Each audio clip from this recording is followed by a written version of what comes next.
For those of you who are considering a second chance in the B quadrant or the I quadrant, I'd like to introduce you to my sweetheart Kim, because the B quadrant and I quadrant is not for everybody.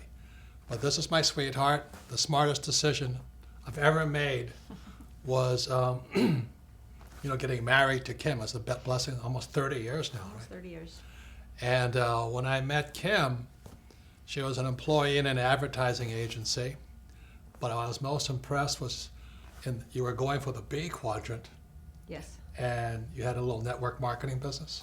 Yeah, I knew very early on I did not want to be an employee. I didn't really know what the options were because I was always around employees growing up. But I got introduced to network marketing while I was working in advertising, and I thought this would be a good idea for me to start to learn what it is to be a business owner. So I got set up with this network marketing company. I was representative, and it was a great, great, great learning experience for me and to what it takes to be an entrepreneur, because if I didn't make the sale, I didn't get any money. And I had to get very creative on how I was going to sell because, of course, like most network marketing, you go to your family and friends, and that runs out pretty fast. So then you've got to go find new customers. So I would set up my little salons at fitness clubs and different places throughout Honolulu, and I would continue to sell. And I'd also learn how to sell and what worked and what didn't work.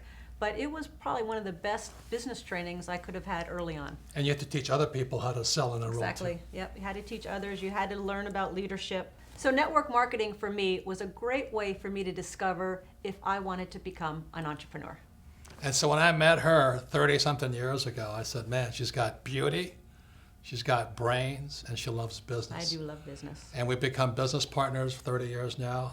I wouldn't be here without her today. And she and I developed the cash flow board game. For those of you who want to find out if you want to be a professional investor versus a passive investor, if you're tired of 401ks and IRAs and Roths and all that other stuff, that's what we developed the cash flow game for. Yes, and so we developed the cash flow board game basically to teach people what it was Robert and I did to become financially free. Yes, so we recommend network marketing if you want to move into the B quadrant, and for those interested in becoming professional investors, check out the cash flow board game. So I actually have a business degree, a college degree in business, but I have to say, getting into network marketing, I learned more about what it takes to be an entrepreneur than I ever learned in my 4 years of college.